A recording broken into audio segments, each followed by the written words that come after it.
ঢালিউডের অমর নায়ক সালমান শাহ, যার মৃত্যু আজও রহস্যে ঘেরা। এবার সেই রহস্য নিয়ে মুখ খুললেন সালমান শাহর ছোট ভাই শাহরান চৌধুরী।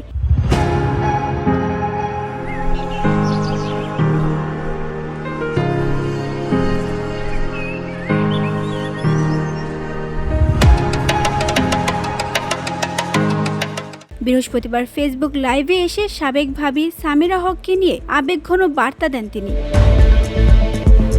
তিনি বলেন, আমার ভাই আপনাকে প্রচন্ড ভালোবাসতো। আপনি ভেবে দেখবেন, যে কারণে আপনি তাকে বিয়ে করেছিলেন নিশ্চয়ই তার মধ্যে কিছু বিশেষ দেখেছিলেন। কথা বলতে বলতে কেঁদে ফেলেন শাহরান। তিনি বলেন, পরিবারের সবাই সামিরাকে সম্মান করত, কিন্তু সময়ের সঙ্গে সেই সম্পর্ক ভেঙে যায়। আপনি নতুন জীবন শুরু করেছেন, সন্তানও আছে, কিন্তু যিনি আপনাকে সবচেয়ে ভালোবাসতেন তাকে এখনো ভুলে যেতে পারেননি আপনি।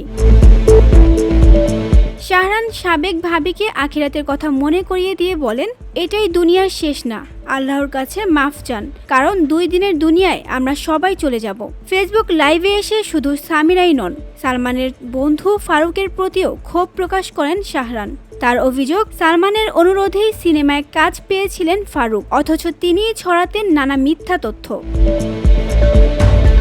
শেষে সালমান শাহ হত্যা মামলার সব অভিযুক্তকে আল্লাহর কাছে তওবা করতে আহ্বান জানান প্রয়াত নায়কের এই ভাই। VOD Bangla news desk.